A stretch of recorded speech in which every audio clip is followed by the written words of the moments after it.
జగిత్యాల జిల్లా నుంచి వాళ్ళ వార్తలు ఒకసారి పరిశీలిస్తే ఇటు ఆత్మకూరు బండలింగాపూర్ మెట్పల్లి నియోజకవర్గం కొరుట్ల నియోజకవర్గం మెట్పల్లి ప్రాంతంలో నిన్న అర్ధరాత్రి ఇసుక తరలిస్తుండగా డ్రైవర్కు ఫోన్ రావడంతో పక్కన ఉన్నటువంటి నరేష్ అనే వ్యక్తికి ఫోన్ ఇవ్వడంతో ఆయన అదే ట్రాక్టర్లో ఉండి ఫోన్ తీసుకుంటుండగా ఆకస్మికంగా ట్రాక్టర్ పై నుంచి కింద పడిపోయాడు. దీంతో ఆయన అక్కడికక్కడే దుర్మరణం చెందడం జరిగింది. అయితే దీనిపైన దర్యాప్తు చేసినారు. అసలు అర్ధరాత్రి ఇసుక ఎందుకు రావాల్సి వచ్చింది, అసలు ఏమైనా ఇతర కోణం ఉందన్న దాంట్లో కూడా పోలీసుల దర్యాప్తు అయితే కొనసాగుతుండగా అర్ధరాత్రి 12 తర్వాత ఈ ట్రాక్టర్ వెళ్ళినట్టు పోలీసులు అయితే ప్రాథమికంగా గుర్తించారు.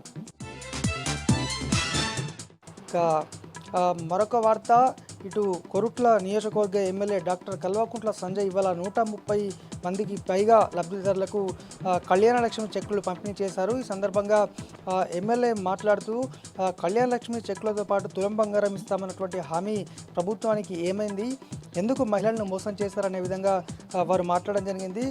ప్రతిసారి కూడా అంటే అనేక అంశాల్లో మోసం చేశారు, ఇది కూడా మహిళలకు ఒక ఉచిత బస్సు తప్ప ఇంకా ఈ కళ్యాణ లక్ష్మికి సంబంధించి తులం బంగారం మాత్రం ఇవ్వలేదని ఈ సందర్భంగా ఎమ్మెల్యే డాక్టర్ కల్వకుంట్ల సంజయ్ చెప్పడం జరిగింది.